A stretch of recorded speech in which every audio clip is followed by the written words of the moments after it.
वो कोई बूढ़ा बाप था ना, तो मोबाइल उठा के मोबाइल वाले के पास चला गया और उसे कहने लगा बेटा ये मोबाइल ठीक कर लो। नौजवान ने मोबाइल देखा तो कहा बाबा जी मोबाइल ठीक है। उसने कहा नहीं बेटा ध्यान से देखो ये मोबाइल खराब है। उसने फिर देखा तो कहा बाबा जी मोबाइल बिल्कुल ठीक है।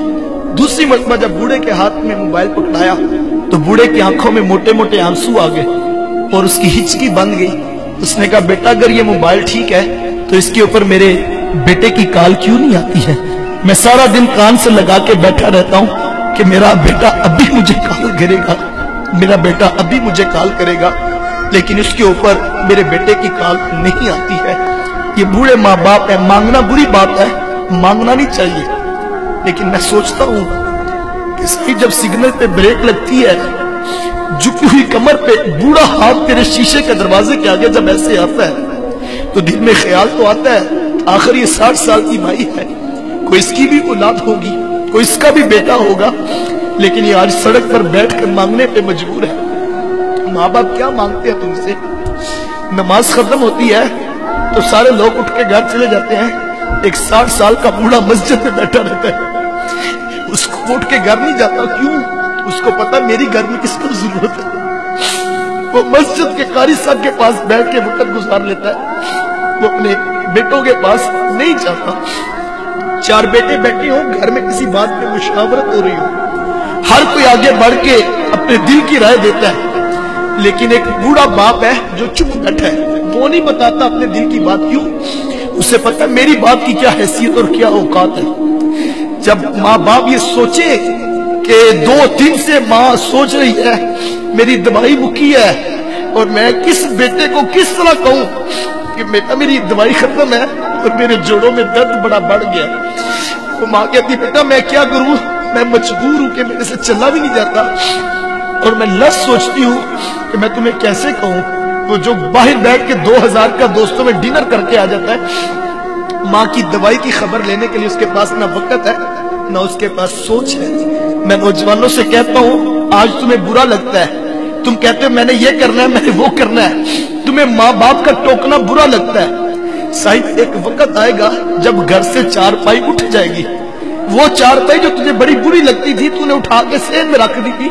मेरे बच्चों की नींद डिस्टर्ब होती है, एक वक्त आएगा वो 4 पाई जब उठ जाएगी तू घर में चिराग लेके भी ढूंढेगा मेरी माँ मुझे मिले, मैं मशवरा करूं, मैं बाप से पूछूं मुझे बता जिंदगी कैसे गुजारूं, मैं क्या करूं।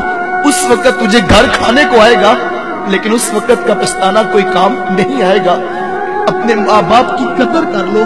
बूढ़े माँ बाप रुसवा हो गए और माँ बाप जो है वो धक्के खा के जिंदगियां गुजार रहे हैं, अपने घरों में अजनबी बने बैठे हैं। ये वो दुखड़ा है जिसका हम जो है वो अजाला कर सकते हैं। अपनी जन्नत को यतीम खानों में ना जमा कराओ, अपनी जन्नत को दूसरों के ऊपर ना डालो, इस जन्नत की कदर कर लो। सारी जिंदगी अपनी मर्जी से गुजारनी है, सारी जिंदगी पैसे कमाने हैं, लेकिन उस वक्त पैसे भी होंगे। मुझे भी कल एक दोस्त उसने एक नई गाड़ी ली थी तो वो कहता है एक वक्त था कि मेरी माँ बीमार थी और मेरे पास साइकिल भी नहीं थी और मैं माँ को टांगे पे और गधा गाड़ी पे जो है वो लेकर जो है वो जाता था और दुकान से दवाई ला के देता था डॉक्टर से।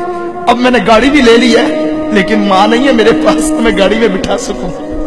साहब नई गाड़ी भी होगी, नया मकान भी होगा, दुनिया की सहूलतें भी होंगी, लेकिन लुत्फ उन्हें तो में नहीं आएगा जब माँ बाप पास नहीं होंगे। सब कुछ लुटा दो माँ बाप पे, रब ने बहुत कुछ देना है।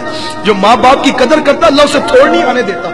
सब कुछ लुटा दो, खुद भूखे रह लो, माँ की दवाई की, माँ के दूध के लिए अखराजात की टेंशन ना लो, सब कुछ लुटा दो उन पे। जिसने माँ बाप की कदर की है उसे दुनिया में किसी चीज की थोड़ नहीं आएगी। आओ अपने बूढ़े वालिदैन की कदर कर लो, अपनी औलादों की कदर कर ले। वो किसी ने बड़ा खूबसूरत जुमला कहा था, उसने कहा कि बेटा जो है वो डॉक्टर बन जाए, इंजीनियर बन जाए, बेटा जज लग जाए, तो माँ बाप सोचते हैं कि अब बेटा बड़ा अफसर हो गया है, इसके साथ बात कैसे करनी है, कहीं हमारी बात से ये नाराज ना हो जाए। लेकिन कहा इसके बरअक्स अगर बेटा आलिम दीन बन जाए तो फिर बेटा सोचता मैंने बात किस लहजे में करनी है। अगर मेरा लहजा भी ऊंचा हो गया तो अर्श का रहमान नाराज हो जाएगा और मेरा जो है वो खुदा नाराज हो जाएगा। कहा अगर बेटा दीन की राहों पे आ जाए तो फिर बेटा सोचता है कि कहीं मेरा लहजा ऊंचा ना हो जाए। आए अपने वालिदैन की कदर कर ले, اللہ تعالیٰ مجھے اور آپ کو کہے ہوئے جملوں پر اور کہی ہوئی باتوں پر توفیق عمل عطا فرمائے۔ بس نیمے کل دعا ہے جن کے والدین وفات پا گئے، اللہ ان کی بخشش کرے، رحمتوں کا حساب دے، جن کے زندہ ہے صحت و تندرستی والی زندگیاں دے۔ اس ویڈیو کو شیئر ضرور کریں، ہو سکتا ہے آپ کے ایک شیئر سے یہ بات کسی کے دل میں اتر جائے۔